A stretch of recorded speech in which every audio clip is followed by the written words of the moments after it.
성경 말씀 디모데후서 1장 11절부터 18절까지 말씀입니다. 내가 이 복음을 위하여 선포자와 사도와 교사로 세우심을 입었노라. 이로 말미암아 내가 또 이 고난을 받되 부끄러워하지 아니함을 내가 믿는 자를 내가 알고 또한 내가 의탁한 것을 그날까지 능히 능히 지킬 줄을 확신함이라. 너는 그리스도 예수 안에 있는 믿음과 사랑으로서 내게 들은 바 바른 말을 본받아 지키고 우리 안에 거하시는 성령으로 말미암아 내게 부탁한 아름다운 것을 지키라. 아시아에 있는 모든 사람이 나를 버린 이 일을 내가 아나니 그 중에는 부겔로와 호보게레도 있느니라. 그러나 주께서 보내심으로 집에 긍휼을 베푸시옵소서. 그가 나를 자주 경계해주고 내가 사슬에 있는 것을 부끄러워하지 아니하고 로마에 있을 때 나를 부지런히 찾아와 만났습니다. 원하건대 주께서 그로 하여금 그 나라의 주의 긍휼을 입게 하여 주옵소서. 또 그가 에베소에서 많이 봉사한 것을 내가 잘 아느니라. 아멘. 오랜 시간과 여러 세대를 걸쳐서 변해왔지만 대학교 입학하는 방법은 국가에서 시행하는 시험을 치른 후에 그 성적을 가지고 자기가 원하는 대학에 지원하여 입학하는 것입니다. 학력고사라고도 했었고 요즘은 수학능력평가라고도 합니다. 우리는 그 시험을 통해서 점수를 가지고 대학에 지원하고 입학합니다. 그래서 이런 말도 생겼습니다. 점수에 맞춰서 대학 간다. 점수를 가지고 대학 간다 라고 합니다. 언뜻 보기에는 그 점수를 가지고 대학에 입학하는 것 같습니다. 그러나 점수를 가지고 입학하지만 그 점수를 얻기 위해서 그가 가졌던 노력들, 수고와 분투들, 부모님들의 희생과 눈물들, 그것들이 다 그 안에 점수로 녹여져 있는 것이죠. 단지 보이는 게 그 점수 하나뿐입니다. 그 점수로 대학에 들어가지만 그 뒤에 숨어 있는 것들은 그가 태어나면서부터 그를 양육하고 길렀던 부모님들의 수고와 자기 자신이 가졌던 열심과 헌신들이 다 녹여져 있는 게 바로 그 점수 하나로 나타나는 것이죠. 우리는 믿음으로 구원받습니다. 근데 그 믿음 안에는 마치 수학능력평가의 학력고사의 점수처럼 그 점수를 믿음으로 표현하는 것입니다. 믿음 가지고 천국 갑니다. 믿음 가지고 구원받습니다. 그러나 그 믿음 안에는 아까 점수에 숨겨져 있는 것들이 더 다양하고 폭이 넓었던 것처럼 그 믿음 안에는 하나님의 뜻과 그리고 영원전에 그리스도 예수 안에서 작정하신 하나님의 은혜가 있음을 우리는 지난 시간 구절을 통해서 봤습니다. 그리고 하나님의 뜻과 하나님의 은혜는 우리가 볼 수 없고 감춰진 것인데 이제는 우리가 볼 수 있고 경험할 수 있는 그리스도 예수를 통해서 복음이라는 형태로 우리에게 나타났습니다. 그리고 그 복음으로써 우리에게 새로운 능력을 허락하셨으니 사망은 폐하시고 생명과 썩지 아니하신 것을 나타나시는 것으로 10절에서 우리에게 복음을 소개했습니다. 이 복음에 대해서 복음으로서 우리가 갖는 것들에 대해서 9절과 10절에서 얘기했습니다. 오늘은 이 복음을 위하여라는 우리 이 부사를 주목하셔야 됩니다. 10절에 보시면 복음으로써 우리가 얻게 된 것을 말하였습니다. 11절부터는 이 복음을 위하여 내가 어떻게 할 것인가? 아니 구원받은 우리가 이 복음을 위하여 어떻게 할 것인가? 믿음 가지고 하나님 나라에 들어가는데 그 믿음 가지고 하나님 들어가기 위해 우리가 이 복음을 위하여 어떻게 할 것인가? 점수에 맞춰서 대학은 들어갔지만 그 대학 가서 이 점수가 활용됩니까? 들어온 것과 또 무관합니다. 거기서는 어떻게 되죠? 그 점수를 얻기 위하여 노력한 산물들이 또한 발휘됩니다. 열심히 했던 사람이 열심으로 하여서 다시 할 때 그 학문에 들어가서 새로운 것들을 경험하게 됩니다. 그 학문을 쫓아가지 못하는 학생들, 대학 다닐 때 우리는 농담 삼아 이런 얘기 했었죠. 어떻게 들어왔는지 모르겠다. 뒷구멍으로 들어왔느냐. 농담 삼아 했던 얘기가 들어갑니다. 이해가 안 됩니다. 그렇죠? 점수에 맞춰서 들어왔으면 그 점수를 얻었습니다. 그렇다면 그 점수를 얻기 위하여 그가 가졌던 노력의 산물들이 그 입학 위에는 다시 발휘되기 시작하는 것입니다. 그리고 그 발휘됨으로 말미암아 어떻게 하죠? 새로운 것으로 새로운 학문 속으로 더 깊게 들어갑니다. 그래서 사회가 필요로 하는 많은 지식과 사회에서 발휘될 수 있는 여러 가지 경험들을 이 대학에서 경험하는 거 아니겠습니까? 한 가정의 탄생도 그렇습니다. 결혼할 때 우리는 결혼식하고 혼인신고만 하면 한 가정으로 됩니다. 이것으로 끝납니까? 그것을 위하여 이 두 사람의 사랑의 결실을 위하여 수고하고 노력했던 것이 다 감춰져 있죠. 결혼식이라는 세레모니만 우리가 보이지만 그 한 가정을 위하여 그들이 헌신하며 노력하며 분투했던 것들이 그 안에 담겨져 있습니다. 결혼한 이후에 그것들로 끝입니까? 아니죠. 새로운 삶으로 나갑니다. 그동안 이 결혼을 위하여 한 가정의 탄생을 위하여 수고하고 애쓰고 서로 사랑했던 것들이 부부가 된 이후에 어떻게 합니까? 더욱더 발휘가 됩니다. 그리고 그 부부의 사랑의 결실로 새 생명이 태어나게도 됩니다. 그리고 새로운 가정을 위하여 이 부부는 각자의 수고와 노력을 남편과 아내로서의 역할을 잘 감당해야 됩니다. 남편은 남편으로서, 아내는 아내로서 자기에게 주어진 임무를 제대로 감당해야 온전한 가정으로 설 수 있는 것과 마찬가지로 복음으로서 우리가 사망을 패하시고 우리에게 영원한 것과 생명, 영생을 허락하신 그 은혜에 동참하였다면 이제 복음을 위하여 구원받은 자로서 우리가 어떻게 무엇을 행해야 될 것인가?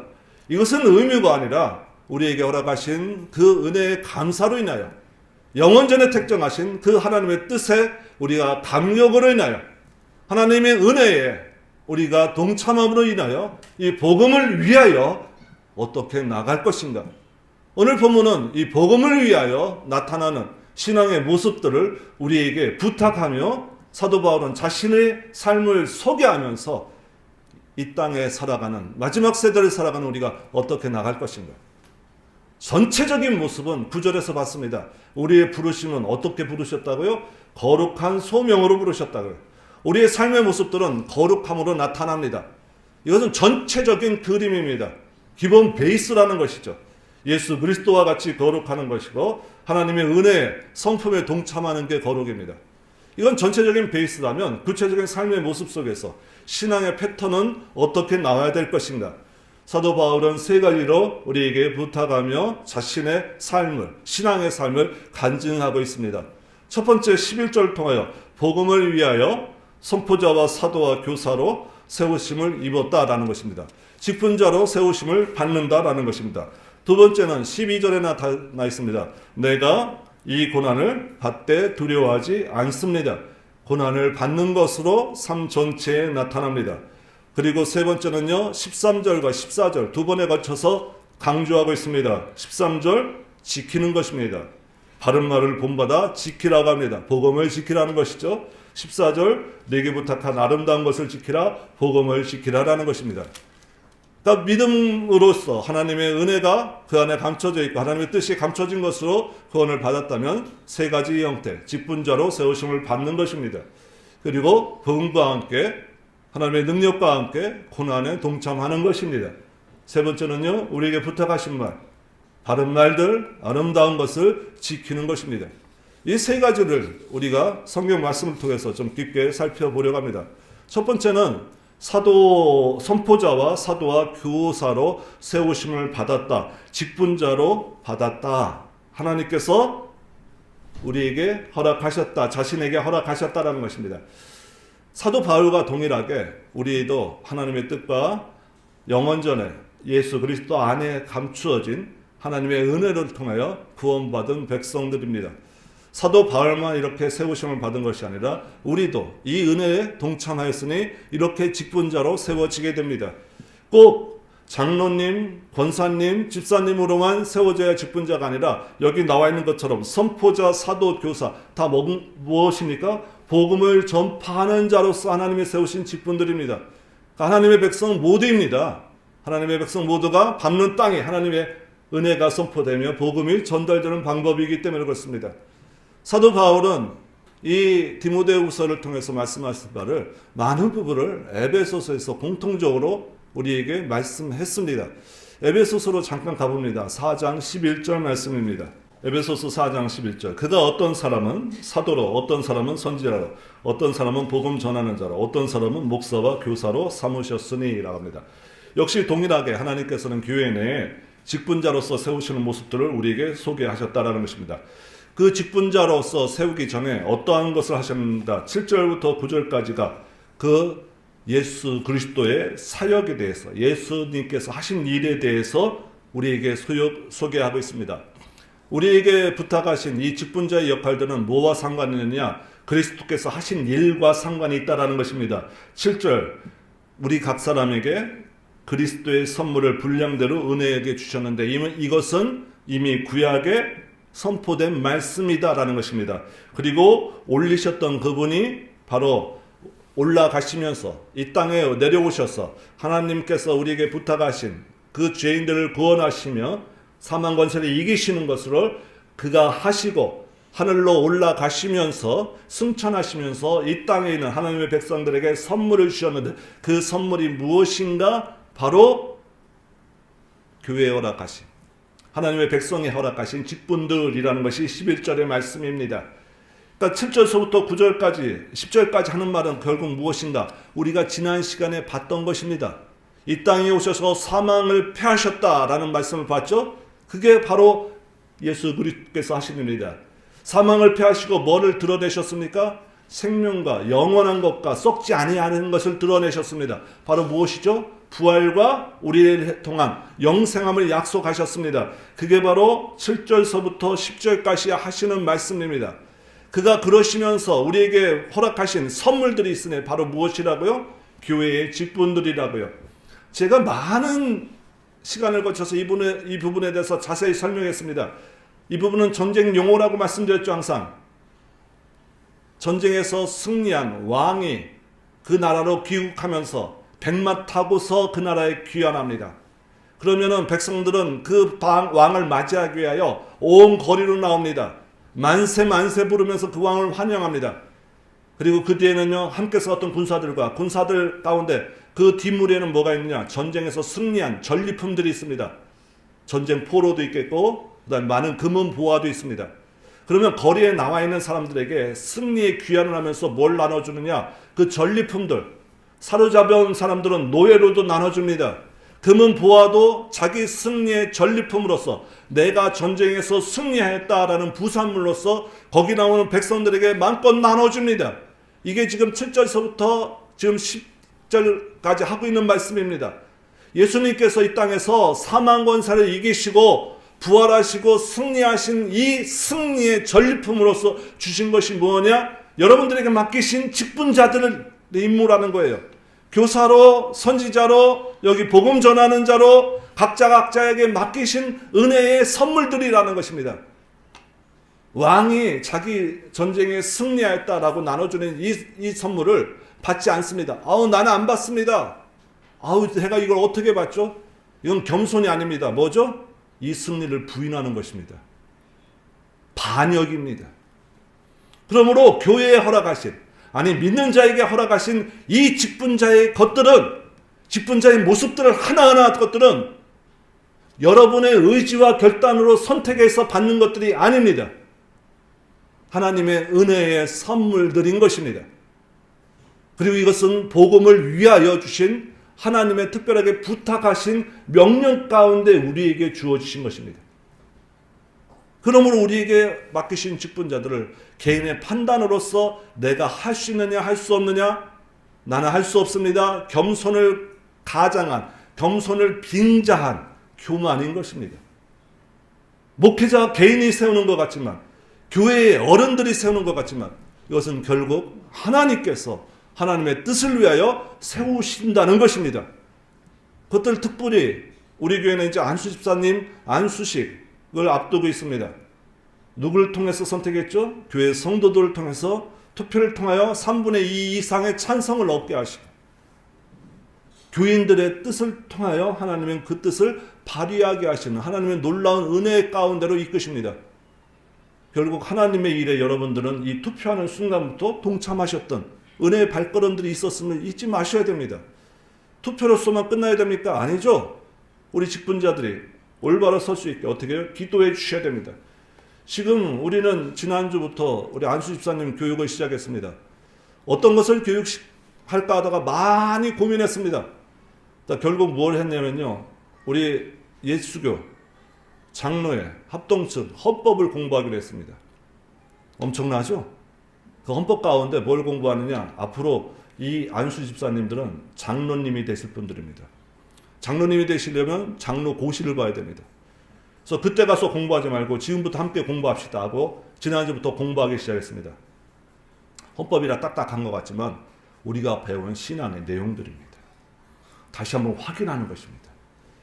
헌법이라고 해서 우리가 머리 질끈질끈 아플 것 같지만 그 안에는 우리가 지난 시간에 신조를 봤습니다. 하나님의 은혜, 우리 선택의 은혜, 우리 구원의 은혜, 이런 것들을 우리가 공부하면서 각각 나누었습니다. 그동안 경험하지 못한 문구들과 어려운 문장들을 통해서 머리는 좀 아팠지만 하나님께서 우리를 지키시며 보호하셨다는 사실이 우리가 그 하나님의 직분자로서 세워지는 이 출발선 앞에서 다시 한번 우리의 마음을 가다듬게 하고 우리를 엄중한 하나님의 앞으로 초대하는 성령의 인도하심을 받습니다. 이런 것들이 여러분의 개인에게도 동일하게 필요합니다. 직분자로서만 뿐만 아니라 개인의 신앙으로서도 여러분 한 분 한 분을 선포자와 반포자와 교사로 복음 전하는 자로 세우셨음을 잊지 마셔야 됩니다. 사도 바울은 바로 이것부터 강조하고 있습니다. 두 번째는 복음을 위하여 뭘 하라고 하느냐? 고난을 받으라 라고 말하고 있습니다. 오늘 본문을 보시면 12절 이로 말미암아 내가 또 이 고난을 받되 부끄러워하지 아니하면 합니다. 복음을 위하여 세워졌을 때 그 직분자의 역할을 감당할 때 고난이 동반되면 여러 본문을 통해서 우리에게 소개되고 있는 말입니다. 이 고난은 복음 전하는 자로서 아니 복음을 갖고 있는 자로서 마땅히 당하는 것들입니다. 근데 이 고난을 당할 때 우리가 이 고난을 견딜 수 있는 힘은 무엇인가? 그냥 참으면 돼. 인내하면 돼. 이거는 세상 사람들이 하는 것입니다. 복음을 가지고 있기 때문에 고난이 오는 것이고 이 고난을 견딜 수 있는 것들은 바로 이 복음에 주시는 우리에게 허락하시는 하나님의 능력으로서 우리가 참고 이겨내야 됩니다. 그래서 12절에는 두 가지를 강조하고 있습니다. 12절 보시면 내가 또 이 고난을 받되 부끄러워하지 아니하면 내가 믿는 자를 내가 알고 동사 두 개 여러분들은 딱 고정해야 됩니다. 눈동자를. 내가 믿는 자를 내가 안다라는 것입니다.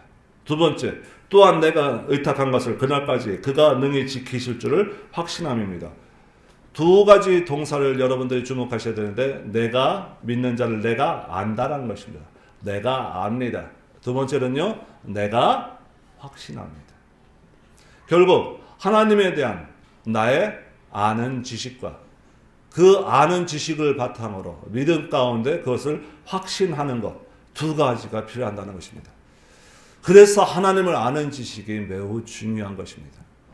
하나님을 아는 지식은 우리에게 믿음의 은혜를 통한 구원의 지식뿐만 아니라 우리가 새로운 은혜에 동참함으로써 우리 삶에서 나타나는 이 복음으로 인한 고난을 견딜 수 있게 하는 원천적인 힘을 우리에게 부여하고 있습니다. 하나님 없는 고난은 쓸데없는 고난이요 의미 없는 고난입니다. 복음 없는 고난은 우리에게 허락치 아니한 고난인 것입니다. 개인의 욕심으로 인한 고난은 사망의 결과물입니다. 죄의 결과물입니다. 고난을 잘 분별하셔야 됩니다. 복음을 위하여 내가 고난받고 있는가? 그렇다면 그 복음 때문에 내가 고난받는다면 그 해결책은 두 가지밖에 없다라는 것입니다. 내가 믿는 자를 내가 아는 힘인 것입니다. 하나님을 아는 지식입니다. 하나님의 그 은혜의 풍성함들, 하나님의 택한 자들을 결코 버리지 아니하시며 그가 선한 목자로서 우리를 실만한 물가로 인도하실 것이라는 것. 사망의 음침한 골짜기를 지날지라도 선한 목자 되시는 분이 나를 그 평안함으로 인도하실 것이라는 내가 하나님을 아는 지식이 나의 이 고난을 견딜 수 있게 합니다. 그저 견디는 것이 아닙니다. 그 하나님을 믿고 따라감으로써 바라보게 되는 하나님을 아는 지식, 믿음이 우리를 고난을 극복하게 만듭니다. 또 하나 뭐죠? 내가 믿는 것을 능히 그가 그날까지 지키실 줄을 내가 확신함이라 라는 것입니다. 우리 교회는 크지 않습니다. 우리 교회가 여러분들 이세를 통하여 부흥을 할지 이 쇠락가는 믿음의 이 세대 속에서 교회들이 문을 닫고 없어지는 교회들이 많아지는데 우리 교회가 2세, 3세를 통해서 그러한 모습으로 나갈지 우리는 어떤 때는 걱정스럽기도 합니다.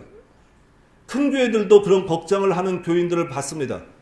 교회가 온전히 보호될지 숫자들이 줄어갑니다. 믿음의 왕성한 전파가 이제 수그러들기 시작합니다.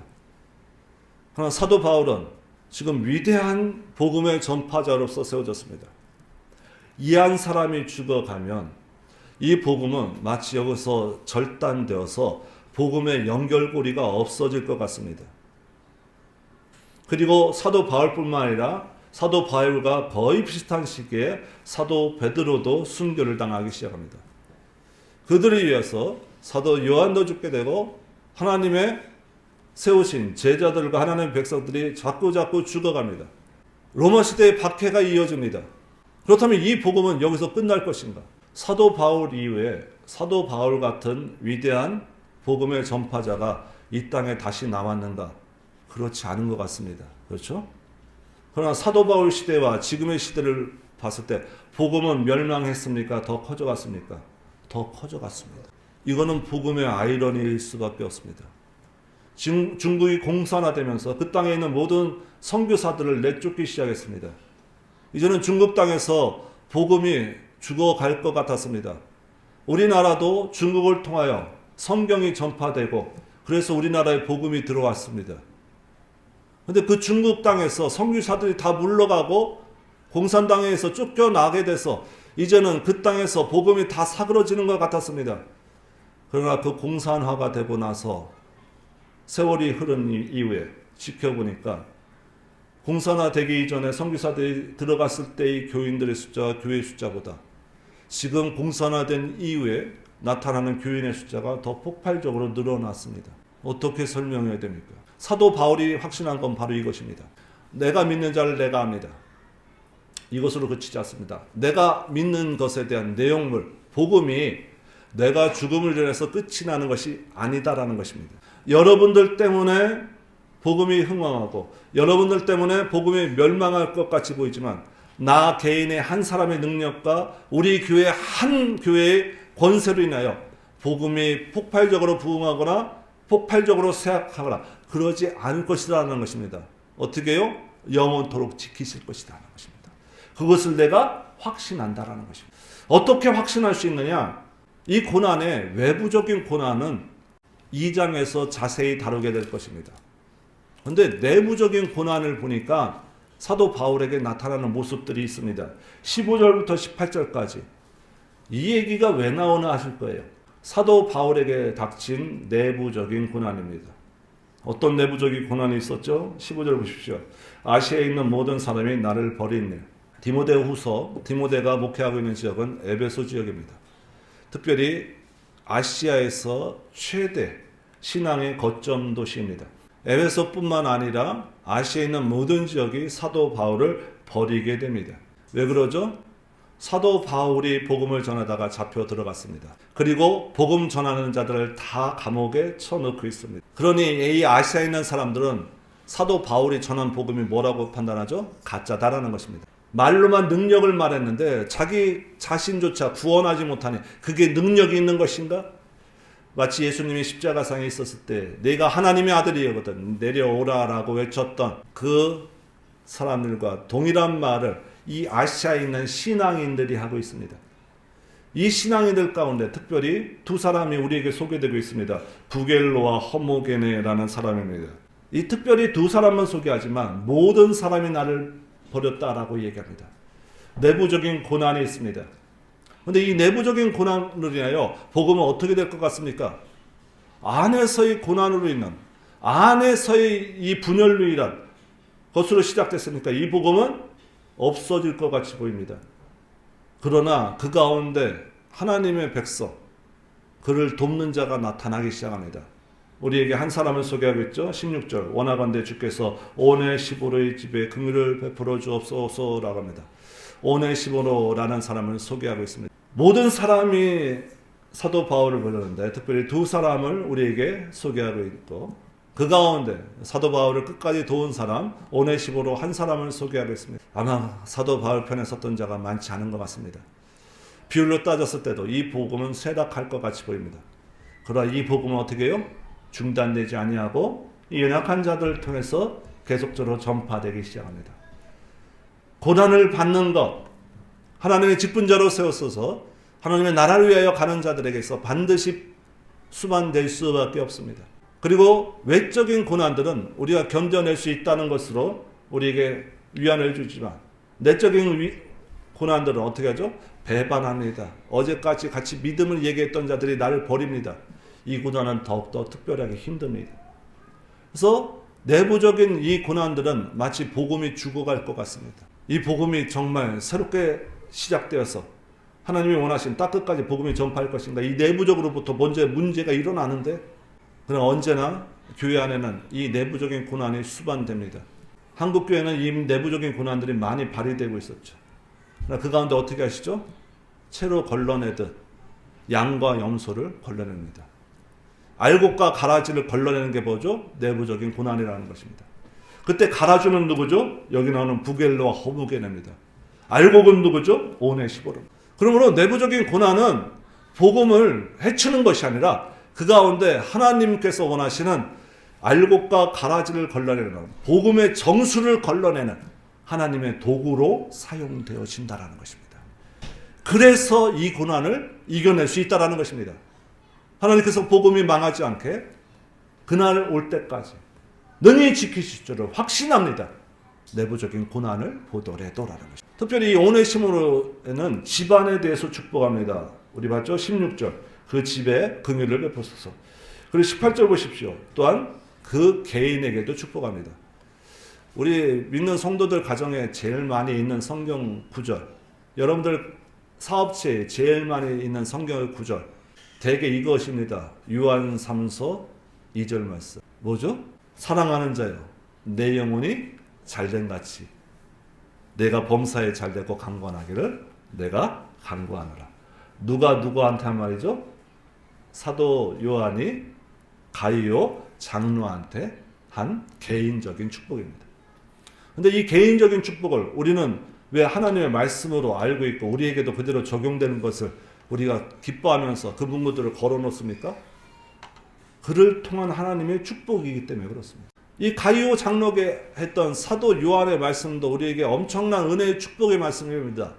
근데 지금 사도 바울은요, 복음으로서 걸러지는 알곡과 가라지로서 걸러지는 이 알곡 오네시모로에게 그 가정에도 축복하고 개인에게 축복하는, 어쩌면 우리가 그렇게 열망하고 사모하는 요한 3서 2절의 구절보다 이 오네시모로가 받은 이 축복의 말씀, 개인에 대한 축복, 가정에 대한 축복의 말씀이 더 큰 거 아니겠습니까? 그렇죠? 예. 알곡으로 걸러지는 그런 자에게 복음을 위하여 고난을 받으며 그 고난 가운데 하나님 편에 서서 하나님만을 의지하며 하나님의 동역자를 세우는 일에 헌신한 자에게 이 오네시모로 같은 축복이 약속되어 있다는 것입니다. 이건 고난을 통한 축복입니다. 그리고 고난 가운데 걸러지는 알곡을 향한 하나님의 약속의 말씀입니다. 세 번째는요, 가장 강조하는 것입니다. 바로 13절과 14절을 통해서 두 번이나 강조하고 있죠. 직분자로 세워지고 고난을 받는 동참하는 자에게 하는 마지막 부탁, 뭐죠? 지키라. 복음을 지키라라는 것입니다. 그런데 지금 13절과 14절에 지키라 할 때 이 근거가 되는 말씀이 조금 틀립니다. 13절 보시면은 너는 그리스도 예수 안에는 믿음과 사랑으로서 내게 들은 바 바른 말을 본받아 지키라고 합니다. 뭘 가지고 지키라고 하죠? 그리스도 예수의 복음 안에 있는 믿음과 사랑이라는 것입니다. 복음을 지키는데 뭘 가지고 지키죠? 예수님께서 우리에게 보여주신 믿음과 사랑들. 그렇죠? 우리는 예수 그리스도를 닮아가기를 원하는 사람들입니다. 그렇다면 우리의 복음을 지키는 방법도 예수 그리스도처럼 지키는 것입니다. 예수님께서 그 사랑을 보여주신 것은 마지막 잡히시던 밤에 그가 세상에 있는 것들을 사랑하시되 끝까지 사랑하시다 라는 요한복음 말씀으로 시작합니다. 끝까지 사랑하시는 그 구절 속에 내가 너희에게 새 계명을 주노니 너희가 서로 사랑하라. 그 밤에 누구도 함께 있습니까? 바로 자기를 파는 가룟 유다도 함께 있을 때 마지막까지 사랑하시다 라는 표현을 합니다. 십자가에서 돌아가시면서 그가 하신 말씀, 주여 저들의 죄를 용서하여 주시옵소서. 저들이 하는 일을 저들이 모릅니다 라는 것입니다. 그리스도의 사랑을 얘기합니다. 그리스도 안에 있는 믿음과 사랑으로서 복음을 지켜나가야 됩니다. 바로 무엇이죠? 순교자적 희생과 우리가 쉽게 말하면 손해보는 것입니다. 우리 한국교회는 이러한 그리스도의 믿음과 사랑의 선진들에 대한 우리에 대한 많은 선진들의 믿음의 수고가 있었고 우리가 잘 알고 있는 믿음의 우리의 선배들이 참으로 많이 있습니다. 믿음과 사랑 안에서 복음을 지켜야 됩니다. 방법론적인 것입니다. 복음을 지켜야 됩니다. 어떻게 해요? 예수 그리스도처럼 지켜야 됩니다. 하나님을 믿는 믿음 안에서 나오는 사랑으로 말미암아 지켜야 됩니다. 그리고 두 번째, 우리가 복음을 어떻게 지켜야 되는가? 14절. 우리 안에 거하시는 성령으로 말미암아 내게 부탁한 아름다운 것을 지키라. 우리 안에 거하시는 성령으로 말미암아 지키는 것입니다. 자, 그리스도 예수 안에서는 믿음과 사랑이라는 추상적인 명사를 사용했지만 그래도 어느 정도 좀 대상과 목적이 분명합니다. 믿음과 사랑이라는. 그런데 14절 우리 안에 거하시는 성령으로 말미암아 내게 부탁한 것을 지키라 할 때 성령으로 말미암아 지킨다는 것은 결국 무엇을 얘기하는가? 사도 바울은 구체적으로 얘기하지 않습니다.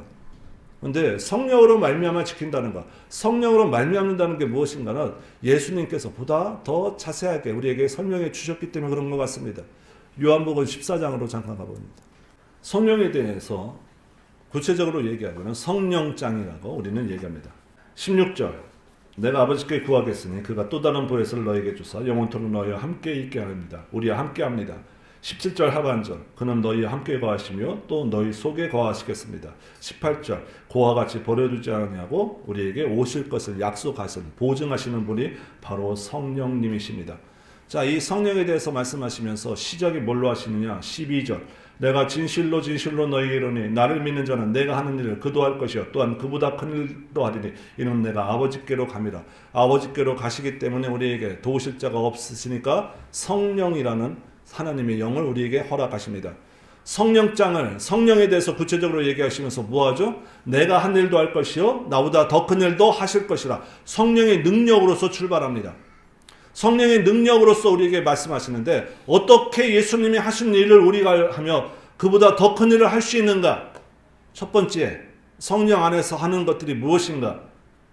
13절, 14절 함께 있습니다. 자, 시작. 너희가 내 이름으로 무엇을 구하든지 내가 행하리니 이는 아버지로 하여금 아들로 말미암아 영광을 받으시게 하렵니다. 내 이름으로 무엇이든지 내가 구하면 내가 행하리라. 아멘. 내 이름으로 무엇이든지 내가 구하면 내가 행하리라. 뭘 근거로 하고 있죠? 성령 안에서 행한다는 것은 결국 무엇이죠? 기도를 통해서예요. 예수 이름으로 구하는 기도를 통해서 성령 안에서 이게 바로 복음을 지키는 방법입니다. 우리가 안 보이는 복음을 어떻게 사수합니까? 성령 안에서 사수해야 되는데 그 방법은 그리스도 예수께서 하셨던 방법, 믿음과 사랑으로 쌉니다. 그리고 성령 안에서는 어떻게 하느냐? 첫 번째, 기도 가운데 나갑니다. 이 기도 가운데 나가면 우리에게 약속하신 것, 예수께서 하신 일도 할 것이요 그보다 더 큰 일도 할 수 있다는 은혜를 우리에게 약속하셨음을 잊지 마시기 바랍니다. 두 번째, 성령 안에서 행하신다는 것은 이 성령을 설명하면서 앞뒤, 오프닝과 클로징을 뭘로 하는지 보셔야 됩니다. 15절 너희가 나를 사랑하면 나의 계명을 지키리라. 클로징 21절 나의 계명을 지키는 자야 나를 사랑하는 자래. 뭐에 대해서 얘기하고 있죠? 계명을 지키는 것. 하나님 말씀을 지켜나가는 것입니다. 결국 성령 안에서 복음을 지켜나간다라는 것은 기도 가운데 1차적으로 나가는 방법입니다. 두 번째 어떻게 해요? 말씀을 지켜나가는 방법입니다. 우리에게 하나님께서 은혜를 주시는 방법은 이 시대에 세 가지밖에 없습니다. 뭔지 아십니까? 은혜의 방편이라고 얘기합니다. 말씀과 기도와 성령. 성예입니다. 말씀과 기도와 성예, 이 세 가지가 우리에게 은혜를 주시는 은혜의 방편입니다. 다른 은혜의 방편은 없습니다. 이 은혜는 우리에게 왜 주시는 거죠? 복음을 지키라고요. 복음을 지키면 자연스럽게 뭘 주시죠? 하나님의 은혜의 선물들을 우리에게 허락하시는 거예요. 우리가 우리의 삶의 모든 부족한 것들을 간구하며 기도합니다. 이것 주세요, 저것 주세요. 하나님 원합니다. 그러나 복음으로써 하나님의 백성의 은혜에 동참한 자로는 이제 복음을 위하여 나갈 때 어떻게 해요? 성령 안에서 기도하고 말씀을 지켜 나갈 때 하나님의 은혜로서 우리를 이 모든 것을 채워주시는 것을 경험하게 될 것입니다. 그러므로 우리에게 부탁하신 것, 복음을 위하여 해야 될 것 세 가지가 뭐였습니까? 뭐였죠? 직분자로 세워지는 것들 잘 감당하셔야 돼요. 직분자뿐만 아니라 여러분들에게 맡기신 사명을 감당하시는 겁니다. 두 번째요, 복음과 함께 고난을 받는 것들. 이 고난은 뭐라고요? 하나님을 아는 지식과 하나님의 그 지키시는 능력을 확신함으로써 지켜나가는 것입니다. 그리고 이 고난은 알곡과 가라지를 걸러내는 고난입니다. 그리고 알곡으로 세워진 자에게 오네시모로 같은 지방과 개인에게 주시는 축복이 넘쳐날 것입니다. 세 번째는요, 복음을 지키라고 명령합니다. 어떻게 지키라고 하죠? 예수 그리스도 안에는 믿음과 사랑으로서, 그리고 성령 안에서 지키라고 하는데 그 성령 안에서는 어떻게 해요? 기도와 말씀으로서 지켜나가라고 합니다. 은혜 가운데 지켜나가라라는 것이죠. 결국 복음을 위하여 처음으로 들어갈 수 있게 하시는 것은 무엇입니까? 하나님의 뜻과 하나님의 은혜입니다. 복음을 지켜나가는 방법은 뭐죠? 예수 그리스도 안에 있는 믿음과 사랑입니다. 하나님의 뜻과 은혜, 예수님의 믿음과 사랑, 복음을 지켜나가는 방법, 마지막 방법이 뭐였죠? 성령 안에서 우리에게 주시는 기도와 말씀. 결국 복음을 위하여 나가는 자들에게는 무엇이 다 동원될 수밖에 없죠? 성부 하나님, 성자 하나님, 성령 하나님의 우리를 도우시는 하나님의 이끄심만이 우리를 복음을 위하여 바른 길로 나갈 수 있게 하십니다. 복음을 우리가 지킨다는 것은 굉장히 어려운 일입니다. 그러나 간단합니다. 매일매일 하나님 만나시고 계십니까? 예수 그리스도의 고난에 동참하시며 십자가 감격이 넘쳐나십니까? 성령 충만으로 기도하시며 말씀을 지키시는데 매일매일 힘쓰시고 힘이 나십니까? 이런다면 복음을 온전하게 잘 지키고 계신 것입니다. 그런데 이 가운데 하나라도 삐끗한다면요, 우리는 우리에게 부탁하신 것, 복음 안에 제대로 들어가 있는가부터 확인하셔야 됩니다. 우리에게 부탁하신 것, 복음을 위하여 세워진 하나님의 직분자, 하나님의 백성이라는 우리를 향하신 하나님의 뜻을 잊지 마시고요. 우리에게 부탁하신 것, 복음에 대해서 고난받고 복음을 지키는 자로서 죽으실 그날까지 열심을 다하시길 주의로 부탁드립니다. 그리고 이것들은 예수 그리스도 안에서 성령 안에서 우리에게 부탁하신 말씀과 기도로 믿음과 사랑으로 채워져 가야 됨을 또 잊지 마시고 날마다 이러한 하나님의 뜻 가운데로 온전하게 보존되시기를 주의 이름으로 축원드립니다. 아멘. 함께 기도합니다. 하나님 아버지, 우리에게도 사도 바울과 같은 하나님의 사도요, 하나님의 은혜를 전파하는 자로 복음을 세상에 주의 은혜를 뿌리는 자로 주오실 그날까지 우리를 세워주셨음에 참으로 감사합니다. 우리에게 부탁하신 이 복음 온전히 지키며 주오실 그날까지 예수 그리스도 안에 있는 믿음과 사랑으로 온전히 지켜나가며 성령 안에서 기도와 말씀으로 하나님의 은혜 가운데 온전하게 보존되며 주오실 그날까지 이 복음을 사수할 수 있도록 우리의 마음을 굳세게 붙잡아 주시옵시고 이 복음을 통한 하나님의 은혜가 우리 삶에 충만할 수 있도록, 그리고 이 복음 때문에 고난에 동참했던 오네시모로처럼 주의 은혜에 동참하로서 받는 개인과 집안의 충만한 은혜가 우리 은혜 하나교회에 속한 모든 권속들의 집안에도 넘쳐날 수 있는 은혜도 또한 우리 모두에게 허락하여 주시옵소서. 예수님의 이름으로 기도드리옵나이다. 아멘.